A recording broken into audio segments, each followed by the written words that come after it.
Kita buka Alkitab kita dari 1 Petrus pasalnya yang keempat, ayatnya yang ke-7. 2, 3.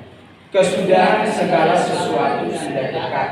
Karena itu kuasailah dirimu dan jadilah tenang, supaya kamu dapat berdoa. Haleluya. Surat Petrus ini ditulis kepada orang-orang pendatang, yaitu mereka yang percaya, yang tersebar di Asia Kecil pada waktu itu. Jemaat yang tersebar di Asia Kecil ini bisa jadi adalah hasil dari penginjilan Rasul Petrus ketika hari raya Pentakosta. Itu bisa kita lihat di pasal 1 ayatnya yang ke-1. Dari Petrus Rasul Yesus Kristus. Dari Petrus Rasul Yesus Kristus Kepada orang-orang pendatang. kepada orang-orang pendatang. Jelas saudara-saudara.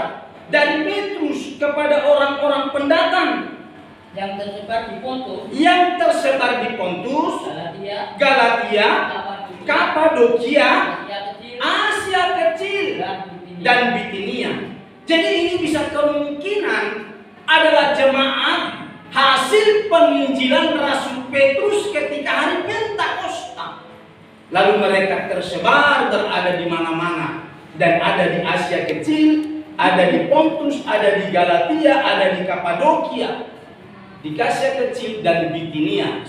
Bapak Ibu terkasih dalam Yesus Kristus, surat ini ditujukan kepada orang itu, kepada para pendatang itu. Dan tema surat Petrus ini yaitu menderita karena Kristus. Itulah temanya. Itulah sebabnya kalau kita tadi membaca pembacaan di pasal 4 tadi, ayatnya yang ke-7, diingatkan kesudahan segala sesuatu sudah dekat, karena itu kuasailah dirimu.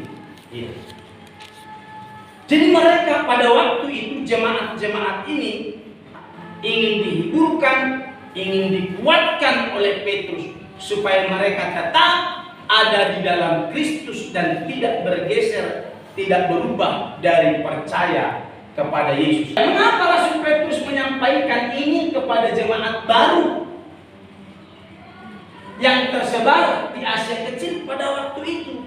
Situasi jemaat waktu itu dalam keadaan mencekam. Situasi jemaat pada waktu itu sedang terancam sudah, dan mereka dalam keadaan aniaya. Situasi ini bukanlah situasi yang menyenangkan, bukanlah situasi yang enak. Nah, ketika hal itu terjadi, kekasih dalam Yesus Kristus, Petrus tidak berkata, ayo kamu mari, ayo kamu selamatkan diri. Tapi Petrus berkata, kesudahan segala sesuatu sudah dekat. Karena itu apa? Kuasai dirimu, jadilah tenang, supaya kamu berdoa. Itu pesan Rasul Petrus kepada jemaat ini. Berdoa itu ternyata penting. Di tengah-tengah tekanan, himpitan, desakan, seperti apapun keadaannya, doa itu jawabnya, saudara-saudara. Berdoa, berdoa. Maka kalau kita mengalami sesuatu yang tidak menyenangkan, berserulah kepada Tuhan, datang kepada Tuhan, berdoa kepada Tuhan, saudara-saudara. Amin. Lihat lagi ayat ini mengajari kita berdoa. Yesaya 30:5.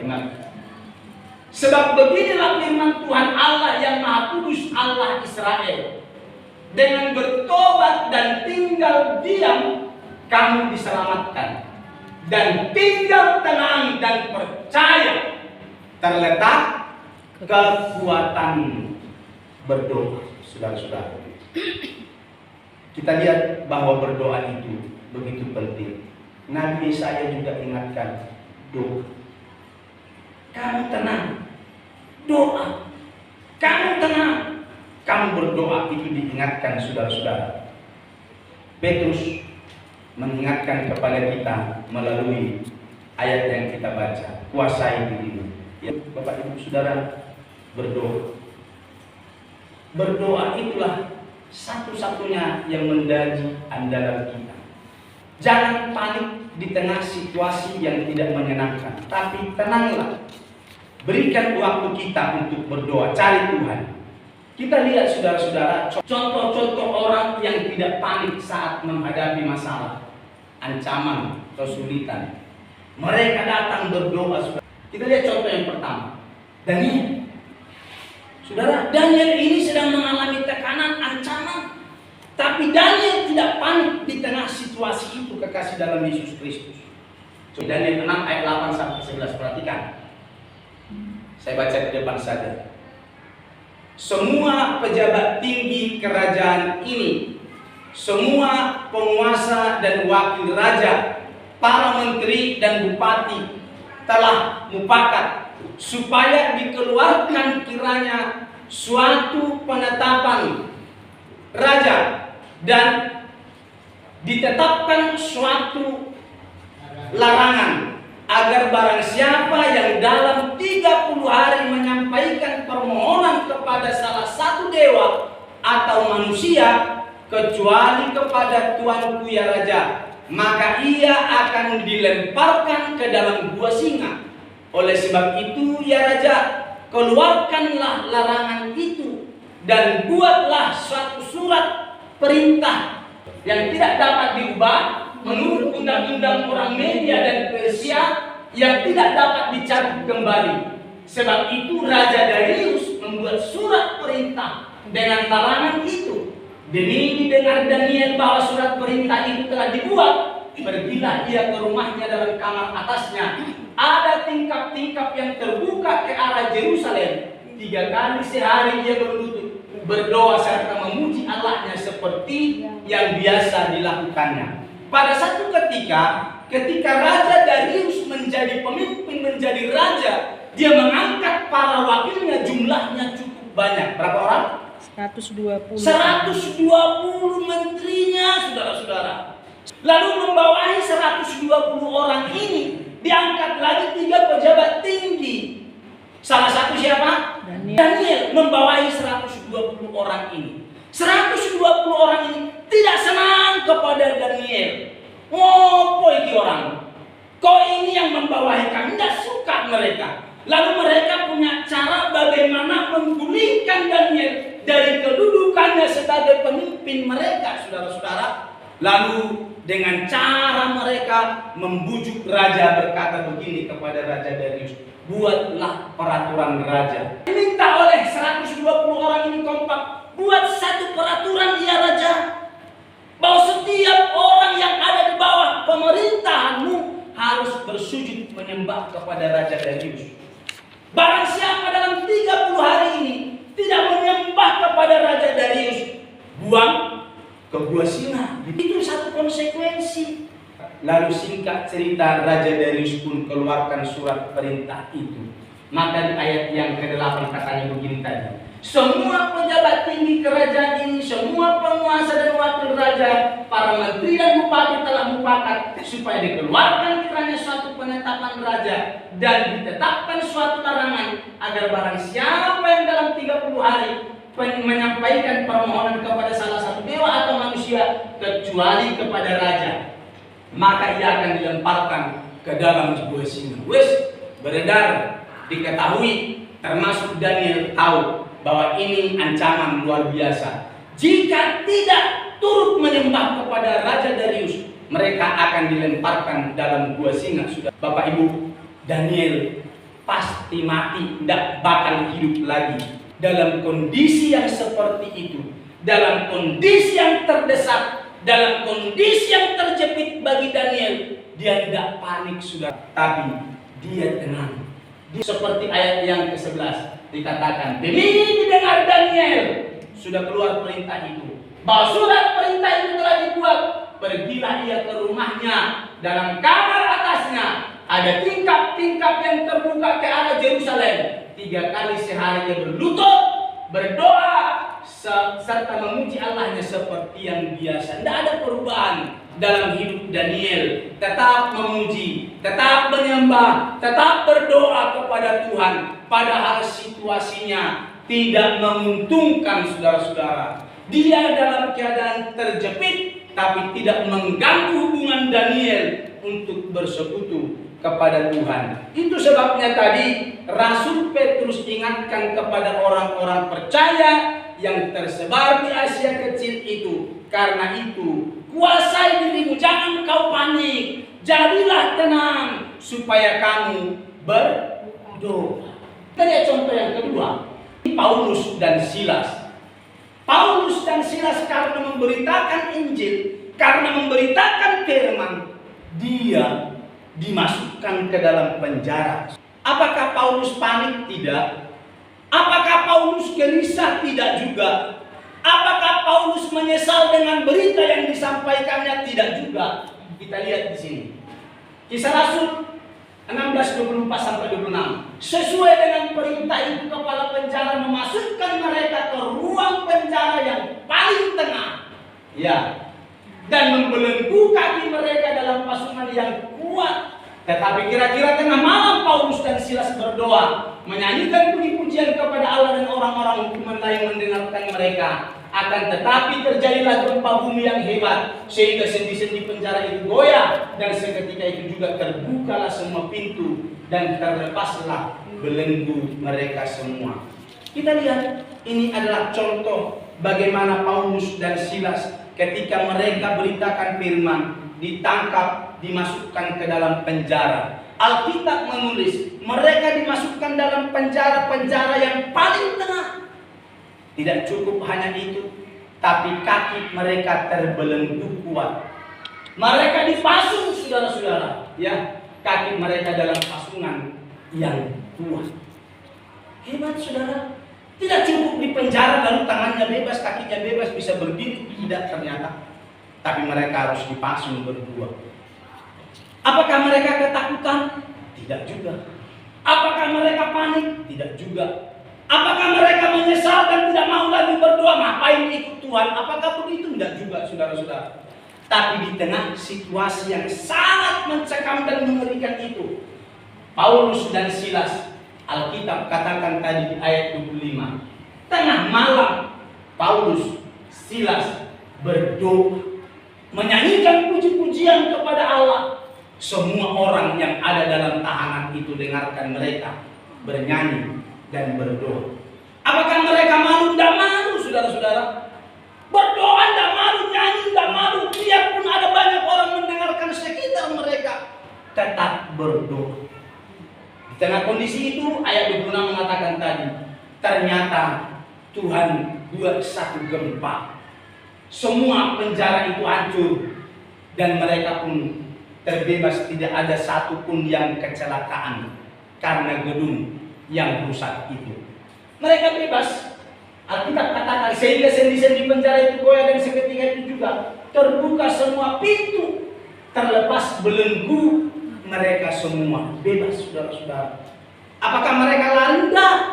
Mereka tetap tenang di sekitar penjara itu. Saudara, lalu Paulus dengan tegap tenang ada di sana dan bertemu dengan kepala penjara. Kepala penjara pun jadi bertobat, saudara-saudara. Dia percaya dan mengikuti Allahnya Paulus pada waktu itu. Menyerahkan diri dibaptis, saudara-saudara. Hebat. Paulus, Silas tidak panik, tapi tenang. Dia berdoa kepada Tuhan. Itulah sebabnya sekali lagi Petrus ingatkan, kuasai dirimu, jadilah tenang, agar kamu bisa berdoa. Ketiga, Daud. Mazmur 18 ayat 7. Daud dikejar-kejar oleh musuhnya bernama Absalom. Tapi jelas Tuhan nyatakan pertolongannya atas Daud. Maka dikatakan, ketika aku dalam kesesakan, sudah dalam keadaan terdesak, Daud tidak menjadi panik. Aku berseru kepada Tuhan. Di tengah-tengah himpitan itu, malah Daud masih bisa berseru kepada Allah. Aku berteriak dan minta tolong, dan dia dengar suaraku dari baiknya. Ini ada satu pujian yang sudah diubah menjadi pujian yang bagus. Jadilah Tuhan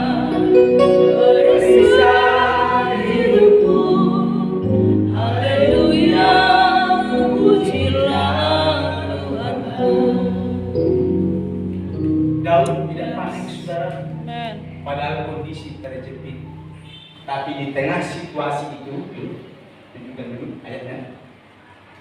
Dikatakan, aku berseru kepada Tuhan, kepada Allahku, aku teriak suara-suara. Ya, himpitan desakan tidak membuat dia jauh dari Tuhan, tapi terus semakin dekat kepada Tuhan. Satu lagi kita lihat, Ayub 1 ayat 20 dan 21. Maka berdirilah Ayub, lalu mengoyak jubahnya dan mencukur kepalanya, kemudian sujudlah ia menyembah. Katanya, dengan telanjang aku keluar dari kandungan ibuku, dengan telanjang juga aku kembali ke dalamnya. Tuhan yang memberi, Tuhan yang mengambil, terpujilah nama Tuhan.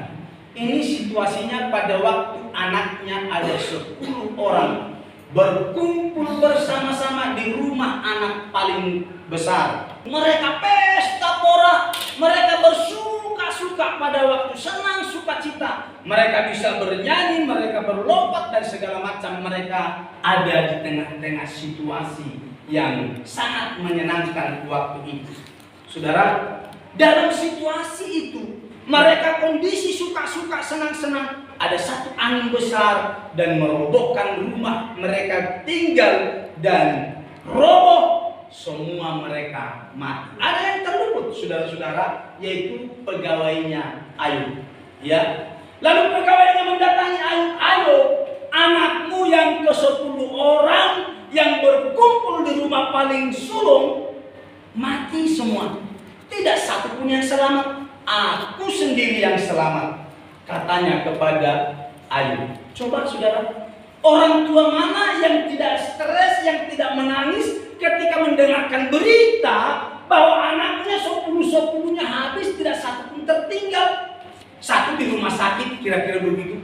Tidak ada saudara-saudara. Tapi 10-10-nya habis, tidak tertinggal satu pun.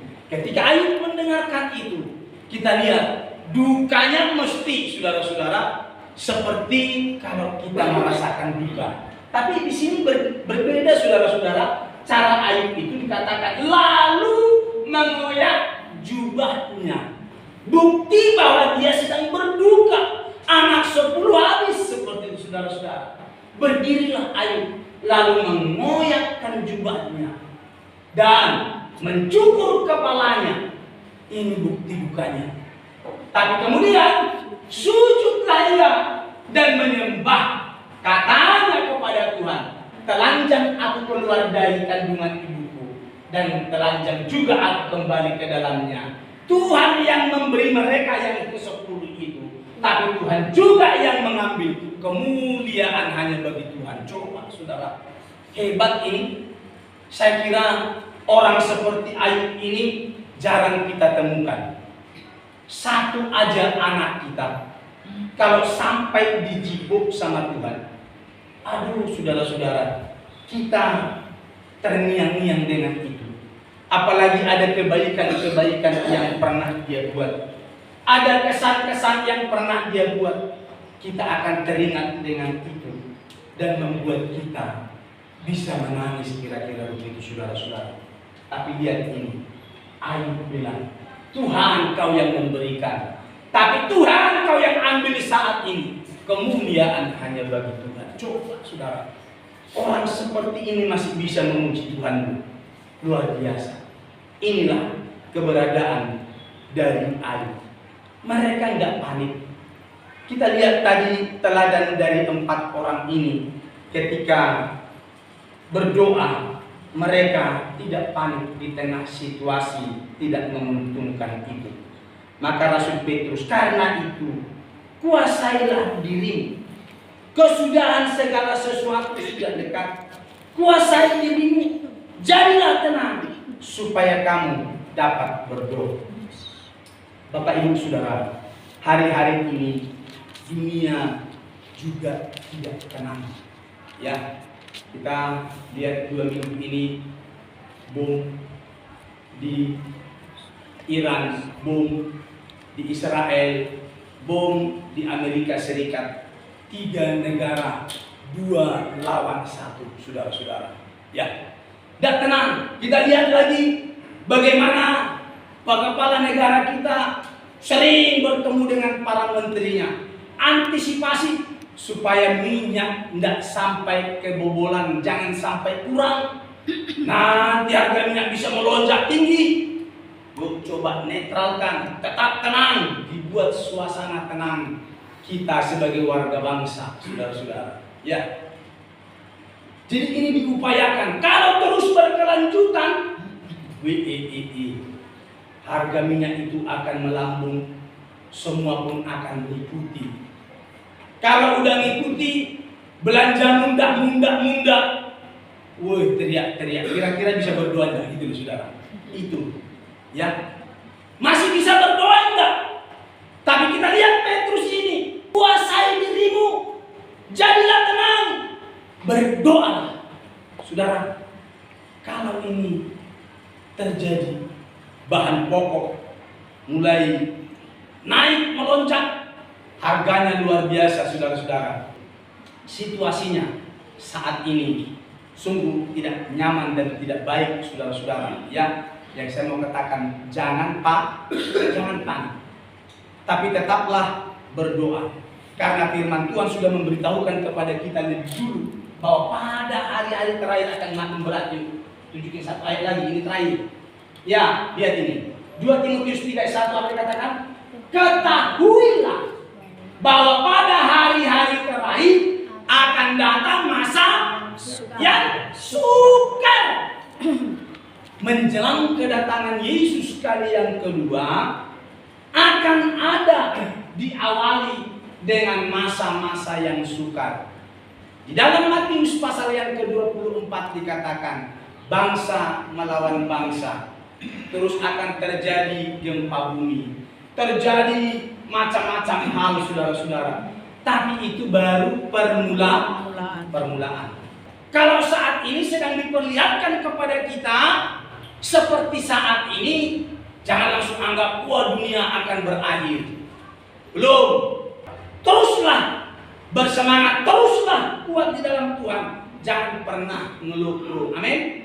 Jangan pernah loyo. Apapun yang terjadi, situasinya tidak mengenai, jangan engkau loyo, jangan engkau patah semangat, tapi tetaplah ikut Tuhan. Berdoalah di dalam situasi saat seperti ini. Ya, kau di gereja berdoa, di rumah berdoa, di mana saja yuk berdoa, karena hari-hari terakhir akan ada masa yang sangat berat. Kalau baca ayat berikutnya itu, bahwa anak juga tidak senang sama orang tuanya, ya, tidak juga suka ibadah, ya. Kasih kebanyakan orang akan menjadi dingin. Alkitab berkata demikian. Oleh sebab itu Bapak Ibu Saudara, ayo seperti apa yang dikatakan Rasul Petrus tadi kepada kita, tenanglah dan berdoalah. Yuk jangan panik Bapak Ibu, berdoa. Amin. Berdoa. Yuk.